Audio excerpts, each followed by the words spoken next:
It's time to take command with former NFL tight end Logan Paulsen and former Commanders beat reporter Craig Hoffman. What's up? What's happening? Welcome into the Take Command podcast. Craig Hoffman here, Logan Paulsen there, and with us for the entirety of the show today, Pro Football Focus's Trevor Sikkema. Trevor, what's up, dude? Good to be with you, fellas.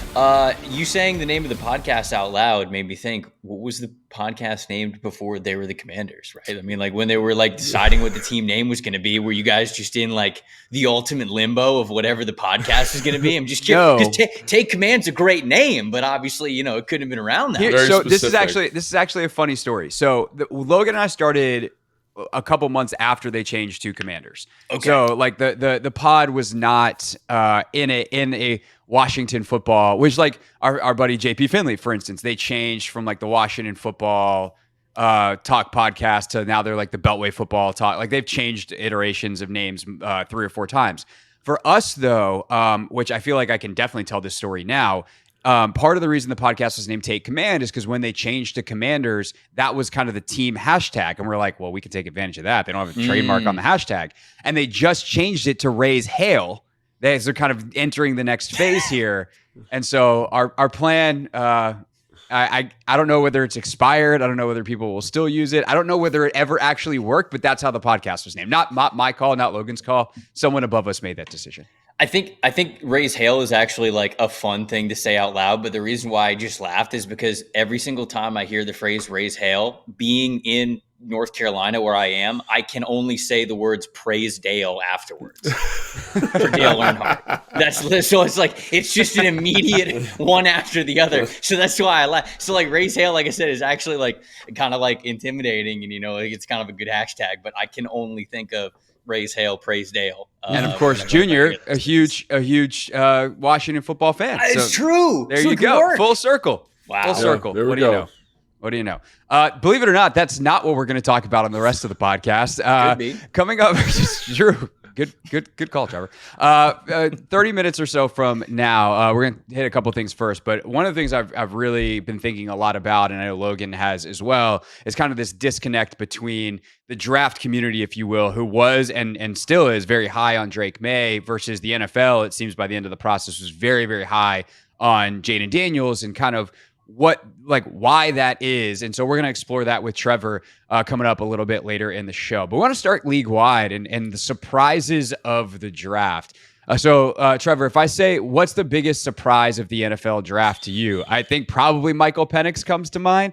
But is there anybody else that even comes close? Yeah, I mean, it's obviously the Penix selection. There's just, for so many reasons, it was a massive surprise. You know, I think of the rest of were there any like major quarterback drafts that were like overdrafted? No, not really. Like even the Bo Nix selection, you know, like I understand why they took him at 12. 5 quarterbacks had already gone off the board. What are they going to do? Get a little bit cute, pick up 1 or 2 4th-round picks just to maybe not get the quarterback that they really, really need on that roster. So I think it just has to be Penix because I'm trying to think in my head. The corners going a little bit later was sort of surprising to me.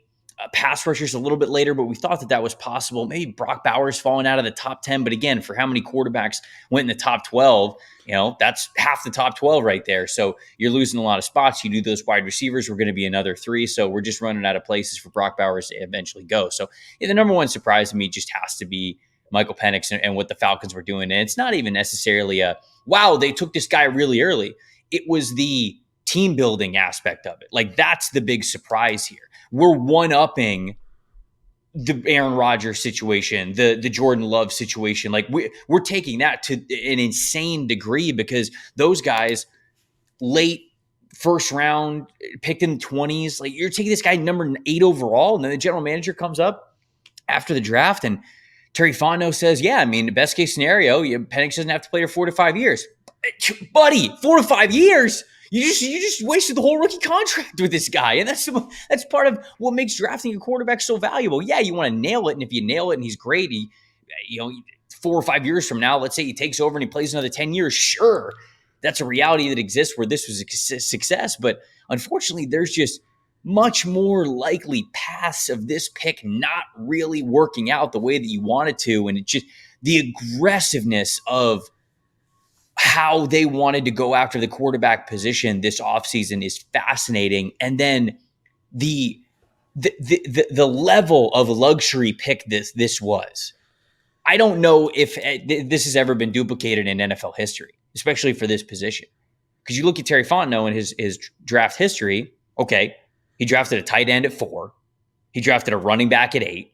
He drafted a wide receiver at 8, I think, when he didn't really need to. And now you're drafting a quarterback that is absolutely not going to play for you unless things get really bad financially with the investment that you made in Kirk Cousins. It's just, man, that has to be the surprise of the draft. And there weren't too many that were even close to that just because of, the points that I made. So I think probably one of the reasons that they did that is that they had a really high grade on him. Is there a world where you see him as being the best graded quarterback, or do you just think that's like a crazy reach? I know there's a lot of people that say, oh, like I had him here or whatever, but it ultimately comes down to like where the Falcons had him. And like, do you understand the perspective that he could have been the best quarterback on their board at 8? At 8, certainly. Yes, totally believe that. I can absolutely believe a world where Caleb Williams, Drake Maye, Jayden Daniels, they're already off the board. They, no question about it, could have had Michael Penix above J.J. McCarthy and Bo Nix. I would even believe them having Michael Penix second best quarterback in this class. Now, if you had him over Caleb, that's something where I go, okay, now I just got to question a lot of the other, how you kind of like see the game and how you see these players. Because I think it's hard to watch Caleb Williams unless you just absolutely don't believe that he could become more of a controlled player at the NFL level. Then Caleb basically does everything better than Penix, is much younger and doesn't have the injury history. So that would be a very, very tough sell to me. But yeah, I mean, to answer your question, of course, I can absolutely believe that they would have him ranked there, because here's the thing too, when it comes to this pick, it's not that it's logicless. It's not that, right, oh, this is the worst pick of all time, there's no way this works out, or there's no defending it. No. That's not true either. There is logic to it. You can hear it. You can get to that point of how they wanted to draft these players. But again, I think that there are more likely realities where this does not work out the way that you want it to. The return on investment is not as good as what you think it is going to be. So yeah, when I watched Michael Penix over the last 2 years, he's a gunslinger, man. We saw it this past year. He was a Heisman Trophy finalist. He got to a national championship. So what he does as a pocket passer with a massive arm and just kind of that fearless passing mentality, there's no question that a lot of organizations would gravitate toward that in the draft. But he doesn't exactly have the best ball placement out there. He's a little bit older. He's got that injury history to him. Is he ever going to be that pinpoint accurate quarterback that you need him to be at the NFL level? Like, the crazy thing to me is that the Falcons talk about Michael Penix as if in 2 years, when he starts for the first time, it's like he can be good to go. Like we're going to have like an all-pro quarterback like right away. But it's like, I don't know if that's going to be the case. Like, I still think that he's got some learning and growing to do and some consistencies to really clean up before he gets to that level at the NFL. So, yeah, that's kind of a long-winded answer to that question.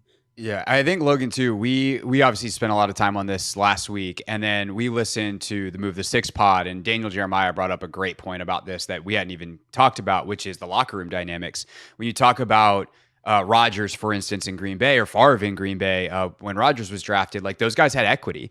Like, Kirk Cousins is going to walk into that building for the first time, and it's like, hey, we've already drafted your replacement. And so there's just so many ways in which this feels incredibly hopeful and optimistic to work out and thread the needle in the way the Falcons want to, versus I think a lot more logical picks that could have been made at that point in the draft, or decisions if they wanted to trade out if there were opportunities to do so. And I think there's been some leak calls of like the Jets and others calling Fontenot and inquiring about 8. So definitely seemed like it could have been on the board. Logan, did you have a big surprise, whether first round or later in the draft, that you wanted to hit on as we talk about our surprises of the draft? No, just to kind of piggyback on the Atlanta Falcons thing, like, I think they were just kind of marching to the beat of their own drum. They draft Rukaroro with their second pick in the draft, and like, I don't know where Trevor had him, but I didn't have him that high. I think he's a good player, but I thought he's kind of a later second round, early third round player.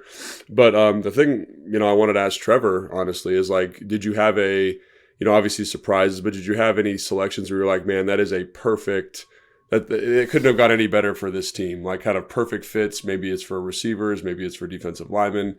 And again, because you're the draft expert, so let's get the insight on that. Yeah. So look, I was trying to tell Chargers fans for a couple of weeks leading up to the draft, your team's best draft strategy is to take an offensive lineman in the first round, whether it was at 5 or whether it was trading back and still getting one of the best top guys. Like, Chargers fans did not want to hear it. And I get it. Like, the receivers were so bad last year. You've got Justin Herbert. You want people to throw to. You dream of Marvin Harrison Jr. or Malik Neighbors or Romo Dunze or whatever. But the best path for this team was always to draft the offensive tackle in the first round. And to get Joe Alt, I think, was okay, maybe not like scheme fit exactly to the words of your question, but philosophically, this is exactly how you want to build your team. You now have Rashawn Slater. Sorry to cut you off. Were you surprised that it was Joe Alt? I was a little surprised. I thought, because like there's all that smoke around, they want a more physical right tackle, J.C. Latham, what's the guy's name? Fuaga from Oregon State. Like, were you surprised it was Joe Alt, or was that kind of something that you thought was just kind of, was he your best tackle, I guess? Yeah, so I mean, he was my top offensive tackle. So in that sense, it wasn't a surprise. I think in the moment, I was shocked that it was Joe Alt at number 5, just because there was so much smoke about Latham for the reasons that you mentioned, with them wanting to get more physical, them wanting to run the ball more, have more of a mauler on their offensive line. And not that Joe Alt can't be fantastic as a run blocker. I want to make that clear. And I think that's what goes into the surprise is leading up to the draft, we told ourselves like, oh, he's going to want a more physical run blocker, a Fuaga, a J.C. Latham, somebody like that. The Chargers would love to trade back as well. So are they going to get fancy and try to trade back, still get one of those offensive tackles as well? And they could have done that. But then at the end of the day, I think that I don't know if it's cooler heads prevailed or what happened. Or, maybe it was as simple as a month ago, Harbaugh and Ortiz, the general manager, and Jesse Minter, the defensive coordinator, just like everybody got in a room and Harbaugh went, why don't we just take the best offensive tackle?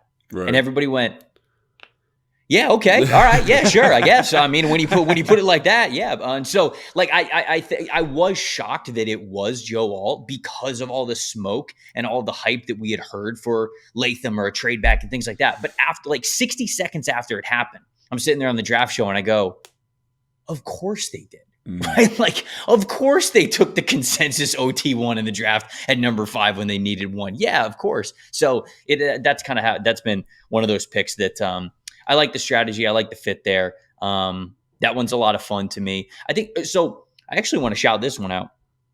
So I wasn't the biggest fan of Chop Robinson. I didn't have him with a first round grade. I think he's more of like kind of like a pass rush specialist. But for Miami specifically, I actually do like this pick. Now at 21, okay, we can talk about value. It's a little bit of a different. Because you've kind of been like a Chop Robinson hater. I hate to put you on blast like that. Okay, all right, okay, all right. But you've been leading that. You've been leading that charge. Only 3 sacks. They're against whoever it was. The good news is Logan listens to the podcast. The bad news is Logan listens to the podcast. No, look, I can stand by all my draft takes. It is totally fair game. That is fine. And I was a little bit of a Chop Robinson hater. And I'll tell you what.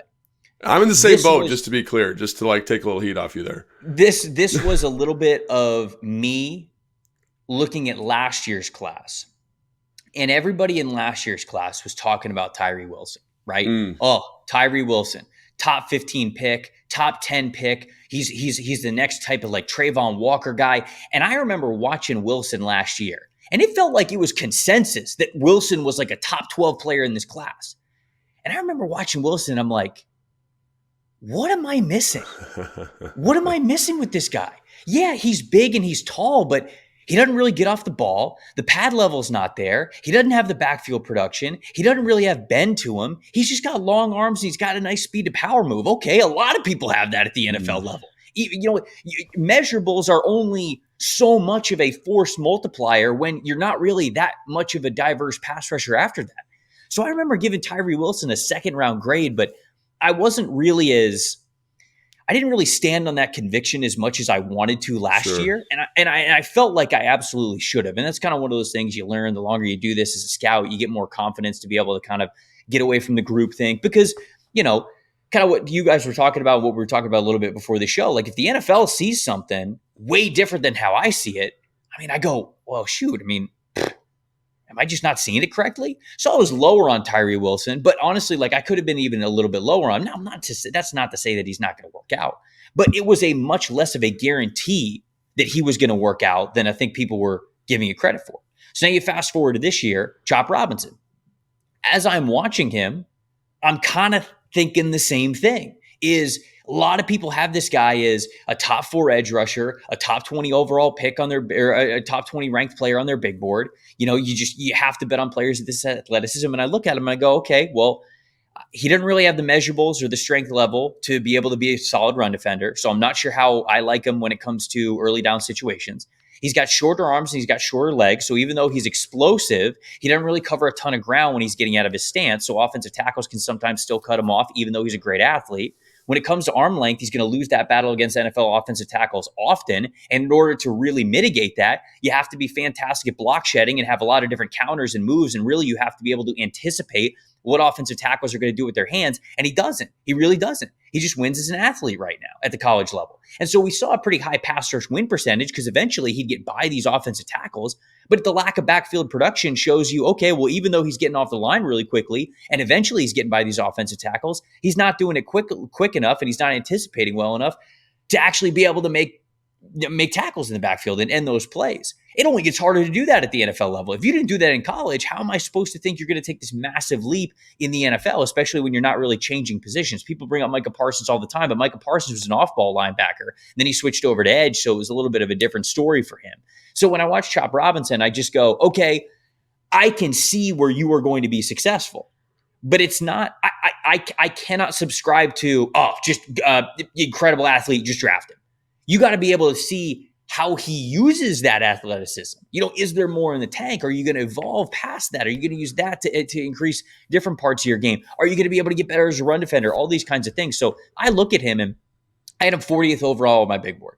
I think he would have been an excellent second round pass rush specialist type of a player. And honestly, going back to the Miami point, you draft him at 21 and it's a situation where is that higher of where he was selected than where he was on my big board? Yes. But in Miami specifically, they got Jalen Phillips and Bradley Chubb both coming back from season-ending injuries. They got Shaq Barrett, who's a good veteran edge rusher as well, but he's somebody who hasn't really been the same since the Achilles. And a point that my boss, Chris Collinsworth, made when we were on the draft show is it's hot in Miami. I don't know if you guys knew that, but you're playing 8 home games a year, and those dudes get tired. Like conditioning in Miami is different than conditioning in other places around the country when you're playing those games. And so you've got to, for Miami, Miami is a team that emphasizes speed at every single position. And to truly get the most out of players' speed, what do you have to do? You have to keep them fresh. So you got to keep that defensive line deep and you got to keep it talented. You got to keep it athletic. So I actually really like the Chop Robinson fit where he landed in Miami, even though it was a little bit of a reach versus where I had him picked.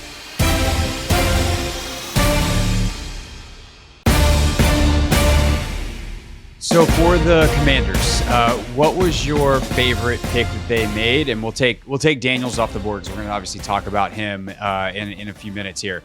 But you look at the Commanders draft. What'd you like? A lot, man. I gave this draft an A. I mean, it's tough to look at any of their selections really and say, yeah, I didn't really like this one.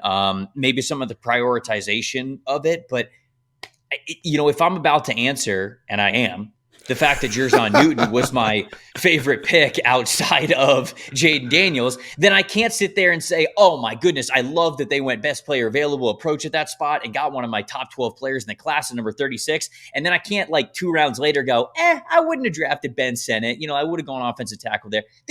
The way that Washington went about this, to me, is exactly what they were supposed to do. Okay. New ownership, new coach, new quarterback, new everything, new direction, all that kinds of stuff.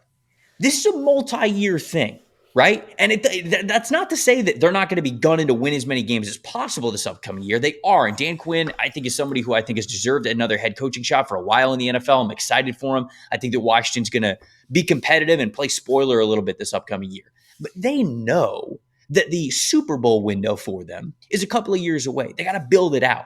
That's why they made all the moves in free agency to get some of those guys off of the roster, get new guys in. You're really changing the identity and the core of some of those second stringers and guys that are just going to be the depth players for you. And in the draft, you're drafting these players not necessarily to fill the immediate short-term need. You're drafting the guys that you want to be really peaking and contributing for your team 2 years, 3 years from now when that winning window you're hoping is wide open. So to me, it's why I love the Jer'Zhan Newton pick, despite people going, well, hold on, they've got Payne and Allen. Where's he going to play? Well, one, he's going to get a great rotation anyways. And I think that Newton played too many snaps a season when he was in college. Like Illinois just never let this guy off the field. And some people watch Jer'Zhan Newton and they go, okay, well, his play and his production is more flashy than it is consistent. I'd push back on that a little bit, but I would also say, well, go look at his snap count. He's playing more than 700 snaps a season. Byron Murphy, for example, who they're comparing him to, Byron Murphy's playing like 400 or 500. If you get in a situation where now Newton is actually rotating in with some good interior defensive linemen, well, all of a sudden you got an incredible trio of interior defensive linemen I think could really work out for you. So I love that pick, not just because of how talented I think that Newton is, not how much I think he can work out in the short and long term, but also just the draft strategy overall for them that really set the tone throughout the rest of the draft to get a lot of good players that I think could really contribute for him down the road. Yeah, I think that's really good insight. Obviously, Mike Sanders still kind of falls in that same bucket, I would assume, for you. But the interesting one to me is Brandon Coleman. What position? How did you have him projected? And do you think he can play left tackle in the NFL? Yeah, no, I absolutely think he can play tackle at the NFL level. Now, I've talked with some Washington people since the draft, and it's like, I don't know if he could do that year one, right? And because everybody's like, oh, they need a tackle so badly, we got to throw him out there year one. And every time that I seem to talk to Washington peeps about it, and I say, hey, it might take a little bit of time for Coleman, they get a little disappointed. They're like, well, we need somebody right now. Well, again, not really. Sure, you would like to be better at offensive tackle right now, but that's not always how it works. You really want him to be ready in 2 to 3 years, and I think that he absolutely can. So Coleman, a little bit of a background for him, grew up overseas, grew up in Germany. His father was part of the military, so that's where they lived. I think it was until he was 15. Comes over to the States, wants to play basketball first, so tries out basketball, plays basketball in high school. Doesn't play football for the first time until his junior year of high school. So he plays 2 years of high school ball. Ends up going to a JUCO because obviously he's a zero-star recruit. He's barely played football. Goes from JUCO to TCU, and at TCU he kind of like bounced around between like guard and tackle.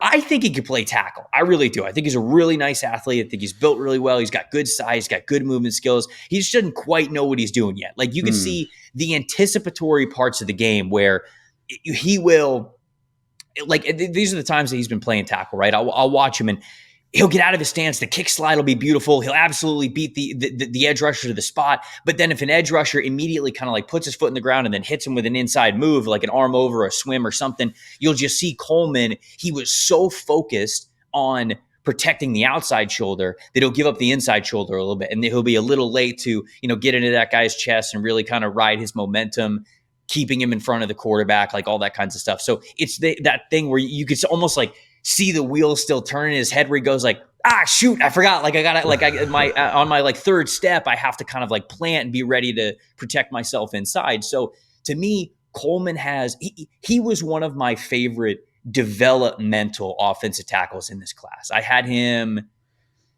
top 80 for sure, but he might have been like top 75. He's right around that like 70 rank area. So where they got him, I think was good and appropriate for how good he could be. I do think he could be a starter at tackle at the NFL level. It just might not be this year, or if it is this year, he might struggle a little bit. And I think year 2, year 3 is where he really starts to blossom. How much difference did you have in him versus Patrick Paul, Roger Rosengarten, like that kind of crop of players that most people were projecting Washington to be looking at either 36 or 40? Obviously, they traded out of 40.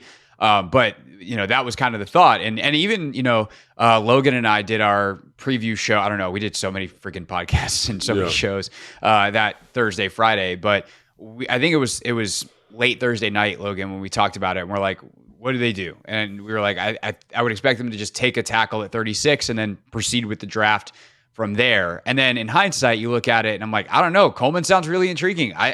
Maybe this was the better plan all along. How much of a gap did you have in that two groups of prospects? So I had Coleman ranked 70th on my big board. I had Rosengarten 99th, and I had Patrick Paul 101. So I had Coleman about a full round ahead of those other two guys. And I like those other two guys somewhat.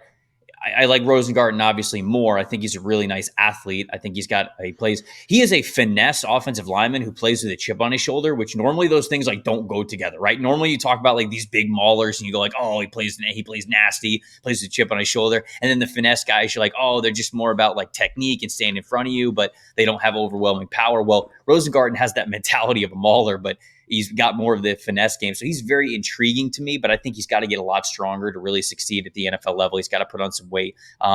If he could get some weight in his lower half, to be nice, because right now I think that he just gets blown back a little bit too easily, needs to be able to anchor a little bit better. That power game only gets a lot stronger in the NFL. And with Rosengarten coming from the Pac-12, I mean, all due respect, RIP, the Pac-12, but you're not going up against like some of the strongest power rushers in the country there. It's not like you're going in the SEC every single week with a lot of these just bigger, heavier defensive linemen. So it's going to be a little bit of an adjustment for him. Patrick Paul, he was projected as potentially like a top 50, top 60 pick at the beginning of the season. And he's another guy that I watched in summer scouting. And I was like, I don't see it. Yeah. His 2022 season, he was literally just big. Like, that's it. He was just big. His back was rounded. His pad level was not good. His hand timing was all over the place. He wasn't really able to generate a ton of power through his legs because he just didn't have the right posture. Like, his feet were slow in 2022. And I'm like, okay, like I get the size allurement, but top 60, I mean, this guy's going to get eaten alive if he gets drafted in the top 60 and you're playing him right away. So, where did he end up getting drafted? He got drafted at 58, right? 55, I think, to the Dolphins. Yeah. And I don't know if he's going to have to start right away with the Dolphins. I know they'd like to upgrade a tackle, but as long as Armstead's still there, I think they're okay. But all that to say, like, Paul's 2023 season was better. He was more coordinated with his footwork. The posture was better. He had more of like a flat back, so you could see him like actually generate power from the lower half a lot more. So all of that, I think, did get better for him. But still, I just worried about the overall athleticism, and I worried about, okay, are you just blocking people in the Big 12 because you're just larger than them? And it kind of felt like that was his advantage a little bit more. So that's kind of how I saw those two offensive tackles, guys who I think should have been picked around the top 100. But honestly, like I like Coleman's potential more. I really do. And what about like Kingsley Suamataia and Kieran Amadiji from Yale? Like, where did you have those guys? Because those were two other names that were kind of floating around. They came in for visits with the Commanders, and obviously we're really happy with Coleman, but just curious to kind of like paint that landscape, because those are the four guys that I kind of bucketed in with Coleman here, I guess. Yeah, so I Coleman ranked 70. I had Kingsley Suamataia at 66. And then I actually had Kieran Amadiji. I felt like I was pretty high on him. I had him at 57. So I had him the highest of kind of like the guys in this group. I really liked Kieran's tape, man. It's sort of hard to evaluate because it's Ivy League level football, right? And he just very clearly, you're like 5 plays into his tape, and you go, okay, you're a future NFL player, right, playing against guys that probably won't make it into the league. But I felt as though Kieran, the reason why I was a lot higher on him on my big board is because I thought, okay, even if he doesn't make it at tackle, you have absolutely a starting level NFL guard. And I think that he gives you that kind of versatility to succeed and earn a starting spot, either at tackle or guard. I think he moves really well. I think he's got great power to him. Now, again, it's Ivy League level competition, so we'll see what happens once the pads start kind of cracking and he gets a chance at the NFL level. But he doesn't really have to start right away with Chicago, so I think that's also to his advantage. He can kind of get a little bit stronger, get acclimated to how NFL life is going to be, which I think is important for his development. Suamataia, a former 5-star guy, started his career at Oregon, ended up transferring back to BYU to be a little bit closer to home. He's played left tackle, he's played right tackle, so he's got that flip side of the line of scrimmage kind of versatility to him. The thing with Suamataia is really good mover, explosive mover. But right now, I explain this the same way that I explained Tyler Guyton. I think these two guys are very, very similar in this regard. They're sort of like, they're not really blockers, they're shovers. Yeah. So like if a defensive lineman will come into them and they're trying to generate as much power as they can to just shove them as far as they can away from where the quarterback is. They're not really, or it's not as consistent. They're not like hands inside, getting our hands locked up to you, really being able to control that block, not being able to let go, not let guys, block shed and get the hands off of you, that kinds of stuff. So those are the things where it can work at the college level because pass rushers aren't really privy to that. They don't really know what to do, especially when you're just more athletic and you're stronger than they are, like Suamataia was, especially at BYU against that level of competition. But in the NFL, if you're not more patient and your mission is not more like, let me get my hands on you and not let go, well, all of a sudden, if you're swinging your hands to try to push as hard as you can, there's going to be plenty of times where you're going up against pass rushers who are ready for it, and they're just immediately going to swipe your hands away, get the arm over, and boom, all of a sudden, it's a quick sack. So that's the dangerous part of Suamataia's game right now. Really good athlete, somebody who I can understand why the Chiefs took him to develop him as a starting offensive tackle. But again, in his current state, what he is right now is not going to succeed consistently at the NFL level. He's got to kind of change how he approaches it. But he does have the athletic ability and the build to be able to be a starting tackle in the league.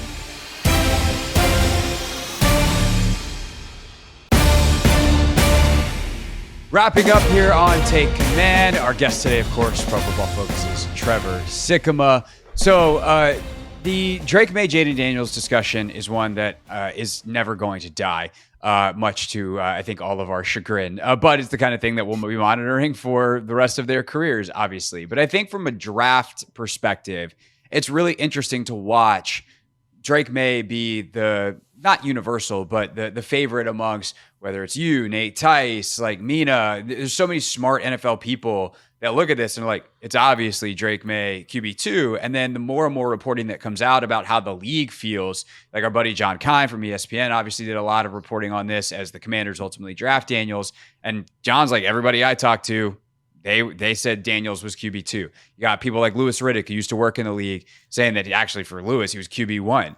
Where do you think the disconnect is in kind of the way you see it and the way so many in the league seem to see it? And why do you think, and Logan, you ended on Daniels as QB2 as well, or right there with McCarthy. We both had them as kind of 2A, 2B almost, if you will. So like, where do we think that this disconnect is? What are the factors that maybe the NFL weighs heavier than you do? And Trevor, I'd be curious as kind of we get through this conversation here, if that affects how you look at quarterback at all moving forward. Yeah. So look, I think the way that I would describe the difference between kind of how maybe draft Twitter, social media saw Maye versus Daniels, and the reason why the NFL liked Daniels a lot better is because I think Daniels is more repeatable right now, right? He's much more consistent. I think Daniels had the best fundamentals of any quarterback in this class. I think that people look at him and they go, "Oh, running quarterback, yeah, but he needs to be more consistent," right? It's like the stereotype, like, "Oh, if they're a rushing quarterback, they're not really consistent as a pocket passer or anything like that." I think that Daniels is incredibly fast, and obviously we've seen that a lot. But I also think he's got very good fundamentals. I mean, from his footwork all the way through his throwing motion, it is very repeatable. You know what you are getting every time. And I think the NFL absolutely loves that. So they go, okay, you already have the muscle memory down. Now I just need to teach you where to look and when. And I think that to NFL coaches seems to be an easier talking point or selling point of, oh, I can work with this player. Whereas Drake Maye, if you ask me, better arm talent, more diverse thrower. I mean, he is somebody who can layer throws at every single level, whether you're talking about vertical thirds or whether you're talking about horizontal thirds. I mean, any combination of them. I think Drake Maye has showcased the ability and the success level to hit all sorts of throws against all sorts of coverages at any point in the field. And I think he could do so with really good velocity, better velocity than Jayden Daniels. But the footwork, the fundamentals sometimes escape Maye. And I think that makes teams nervous. Like if we have to change how a guy is throwing versus what we've seen in college, well, like how much is that going to stick? Is it going to be consistent? And I think that kind of makes teams a little bit nervous because I think the big detractor from Drake Maye, especially this past season, was he just misses. Like he just misses some throws. He kind of, he kind of made some decisions that he'd like to have back, but man, I mean, he's like he's still a young gunslinger quarterback. I feel like that part of it was getting a little bit overblown. But the accuracy, just the missed throws, and you just go, man, like, why did you miss that? There was no real need to miss that throw. I think really frustrates teams. And where you look at Daniels, there just aren't there. There's not a lot of that. I mean, sure, he could speed up his process as well, but when Daniels sees it well, I mean, it's a beautiful step drop. He is fully balanced. The feet are light. He can move directions very easily. He can put his foot in the ground. And like I said, he can generate a ton of power from that back foot. The feet are married up with the shoulders and exactly where the ball is going. The follow through is beautiful. Like, it is all there for Daniels. That part of his game is so repeatable. It is so clean. You don't have to worry about it. So that paired with the rushing ability that he has, although of course, we could talk about the fact that he needs to protect himself a lot better when actually taking off the football. That to me is where I think the NFL is just, they prioritize that part of it more than maybe we do on the outside, because we're not the ones that are necessarily coaching them. We're sitting here saying like, okay, but look at what Drake did in 2022. You've got to believe that you can get something in the middle as a starting point and then make him even better in the NFL. And when you do that, in my opinion, Drake Maye's arm is significantly feels too strong of a word, but like, it's better than Daniels. I think Maye has higher arm talent than Daniels does. I think Daniels has an adequate arm for the NFL level, and he can hit NFL throws, but it's not quite what Caleb's was. It's not quite what Drake's is. It's not quite what even like McCarthy's is and Penix, right? I mean, I think Daniels is closer to Bo Nix than any of those guys that I mentioned before, but you don't really think about that a ton because his fundamentals are so clean that he maximizes his arm basically on every single throw. So it doesn't look like he's really like forcing it or anything like that. It still looks smooth. So those are kind of the things that come to my head when I think of, all right, well, why was the NFL higher on Daniels than Maye? And look, maybe it's also like some interview things, right? I mean, like, that's a big part of the process. And I'm not saying like Drake's not a good dude. I've had the opportunity to sit down and interview Drake Maye. I had a great time getting to know him and chatting with him and all that. So my experience with him was great. Anytime I've seen him on like a podcast or anything like that, or at the combine or whatever, he seemed great. But sometimes that can go into it too. Sometimes it's just a little bit of that competitive edge. Maybe the teams that interviewed Daniels maybe believe in him more, believe in that fire competitiveness, and maybe that's all the edge that you need. And then word starts getting out with the insiders and people is like, oh yeah, Jayden Daniels is the guy. He's gonna make it. He's gonna pan out amongst these other quarterbacks. So maybe that goes into it a little bit too. But in terms of overall arm talent, I lean Maye pretty easily, and that's why I ended up with him at QB2. So the thing I wanted to ask you about, to kind of follow up, obviously I agree, like the repeatability of his drop, Jayden Daniels, I think is 100% right. Like, just the fundamentals are there. The two things that I kind of noticed or just wanted to call to your attention and get your thoughts on are his improvement over his college career, Jayden Daniels, and then also his eye discipline. His eye discipline to me just seemed to be significantly better than Drake's. And like, when I look at quarterbacks in the NFL level, at the NFL level, like, they have really good eye discipline. And it's one of the reasons that I ended up really liking JJ. I thought he did a great job of understanding what the defense was presenting and then manipulating it using his body position and his eyes. And again, like, the LSU offense was very simple. So in terms of like, what they were getting on a down and down basis, it wasn't like he was doing like brain surgery, but he was always very disciplined with his eyes. And I just want to get your thoughts on that, and if you thought that was part of like why he moved ahead of Drake in the NFL's eyes. I do, and this is a really good point to bring up, because I think that answering those two questions are sort of one and the same.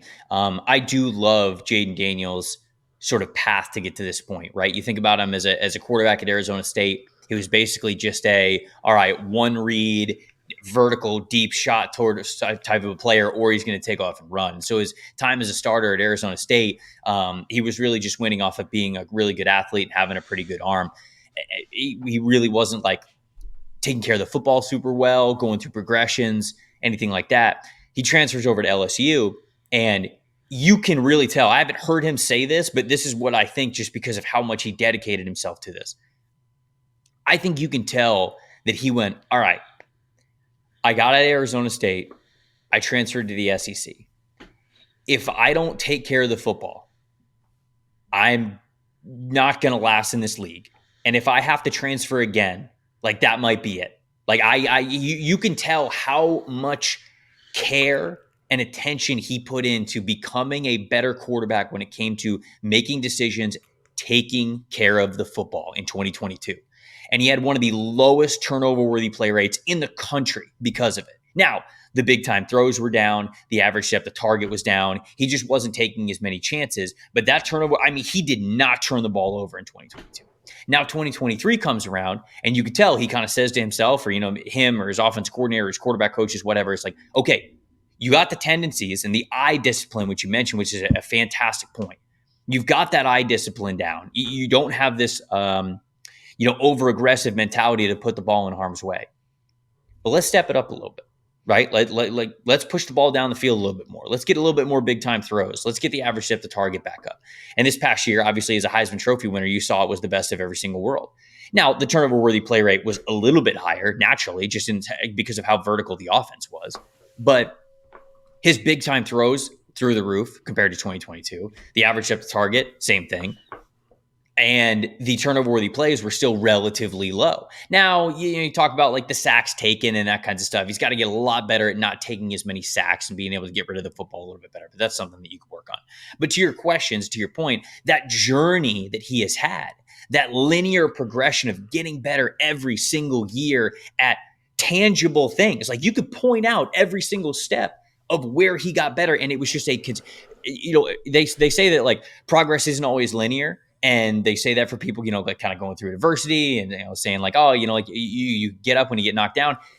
Daniels' college career is pretty much a linear progression, just going up until we saw him this past year win a Heisman Trophy. So I think it's also very easy for NFL evaluators to just see him get better every single year. And I have said this before, and I do believe this.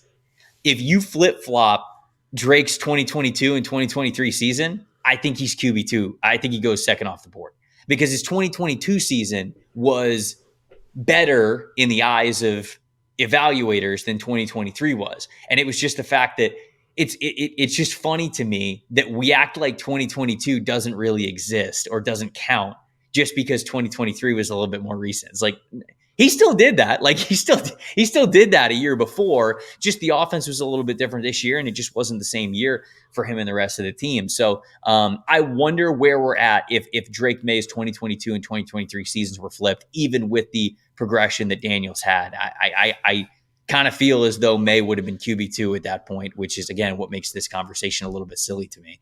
But that's kind of a long answer to your question of Jayden's journey and how it played into how the league saw him, because I think they absolutely loved pointing out different spots where he got better every single year. Yeah, I think the other thing you said at the end of your first answer too is where I kind of look at this discussion, which is the mental side of it and the leadership and the interviews and all that kind of stuff. And I wonder sometimes if that's smart or if that's too much of like football guys being football guys, where like the data is cold. Right. And the data just says like, this is what happened. And you have to be able to put that data in context. Everyone's got the same numbers. How your ability to interpret them is what makes you good at using the analytics, the numbers, whatever you want to call them, or not. But I do think it's interesting that we talk about so much of the intangibles, the leadership, and I look at a guy like Adam Peters who values that stuff. And I look at him drafting based off the leadership, and a guy like Mike Sanders still, it's like, yeah, he's a little undersized. Yeah, this, but like that dude's the best leader in the draft. That's who we want a Washington Commander to be. And I tend to lean towards like, maybe actually that's the correct way to look at it. That there is something about a projection that you have to understand the person and where they're going. The fact that as Adam said about Jayden and you just talked about, like, it was hard for him. He had to work for it. I do think that stuff matters. And to me, I know, look, moving forward, like I'm going to be trying to look into guys' stories more and kind of understand where they came from as much as, maybe not as much as, but certainly in conjunction with the tape. That to me is like my big takeaway from this process. I'm watching Peters go through this for the first time as an analyst up close. But I'm just curious, Trevor, to kind of double click on that part of it with you, if someone who, obviously with the amount of data you guys have at PFF, that's where you're going to start. You have great access to the tape, and that's kind of where you have made your living doing this, as someone who's really good at looking at the tape and deciphering what's there. But how much has that infiltrated your process the longer that you've done this, of kind of the human element, if you will? Yeah, it's the ultimate cop-out for me as a draft analyst, and why I can survive for many years after this is, I can look at the tape of a guy and say like, oh, I like him. And if he doesn't work out, be like, there's something I just, I didn't how get to was I interview supposed him, to know that? I didn't know him. So no, but in all seriousness, like it's a massive piece of the pie. I've said this for years. You draft people as much as you do players, right? I mean, like that. You can evaluate all the tape that you want. You can envision them in certain parts of your scheme, but at the end of the day, a player's toughness, competitiveness, work ethic, leadership, like those are genuinely all things that hold the key. Like and when you talk about like, oh, coaches are putting them in a good situation or these kinds of things, it is simply to make these human beings more confident or believe in themselves, to maximize whatever talent that they have. That is the ultimate wild card of every single, puzzle that you put together when it comes to the picture that you are building of a prospect and how they're going to fit, and the scouting report that you have is the player aspect of it. And it's massive. And it's why teams spend so much time at the Shrine Bowl or the Senior Bowl or the Combine or those individual, not for the Commanders individual, more of a group thing when it comes to those interviews and visits that you have trying to get to know these guys and what makes them tick. I mean, you hear stories in the past of like, oh, this guy was going to draft this player number 1 overall. Like I don't know. I don't know if this actually happened or if it was just kind of like urban legend at this point. But like when the Bucs, I remember, had the first overall pick in 2015 and it was Jameis Winston or Marcus Mariota. Like I heard people say, oh, the Bucs staff like went to the janitor of Jameis Winston's high school and asked like, okay, like who was he? Who was he when he wasn't this big star and ESPN wasn't watching and all this kinds of stuff. And it's like, those are the things where you go to these great lengths simply to see who people are. And it's because you want to see what their confidence level is like within themselves, whether they believe in themselves, that competitiveness, that toughness. I mean, those are words that you just continue to hear every single time that you ask a coach. I cannot tell you how many times this has happened at the Combine. You get up there and an offensive coordinator, a head coach, or whoever it is, and you go, what are some qualities that you look for in a defensive lineman, knowing that, okay, they're probably going to draft a defensive lineman at some point in the draft. A lot of them, before they even get into any skill set, will say something like, well, qualities that you look for in an NFL player that we want on our team are, you want him to be a fierce competitor. You want him to be tough. You want him to be somebody with a good work ethic that can push themselves. And at the end of the day, like that's what matters most. We can sit here and we can talk about bend and explosiveness and arm length and all that kinds of stuff. But if you don't have the drive to be the best that you can be, then sometimes players with less talent actually end up performing better. And I think that's just that's a case of sports in general, and why the people part of scouting these guys is so important. No doubt. And if people want more insight into the depths that teams go to find out stuff, like your high school janitor story, our friend Jordan Rodrigue, who writes for The Athletic, did this series where she was basically embedded with some of the Rams scouting department for 10 months. It's called Finding Rams. It's on The Athletic. It is incredible reporting, and some of the stuff that the Rams do throughout their process is pretty fascinating, and I'm sure a lot of other teams do similar stuff. So I would say if your interest is piqued on the janitor story, go check out Jordan's work. Of course, a former guest on the show as well in The Athletic. Trevor, this was great, dude. Always appreciate you. Thanks so much for the time. And if you have any wacky football bits that you want to do over the summer, just let us know, because we got nothing but time between now and training camp. That sounds good. That's basically what we do on my podcast as well. So might need a little bit of a crossover, a bleed over, something like that, just so we can survive until August. Done. That's half the work for twice the shows. I sign us up. Trevor Sikkema, everybody, Pro Football Focus. We'll see you next week on Take Command. Thanks for watching this clip of Take Command, which has a brand new home. That's right. You can watch on YouTube at the Team 980. You can also listen to full episodes in the free Odyssey app, which is now enabled with Apple CarPlay. So we'll just, follow you around.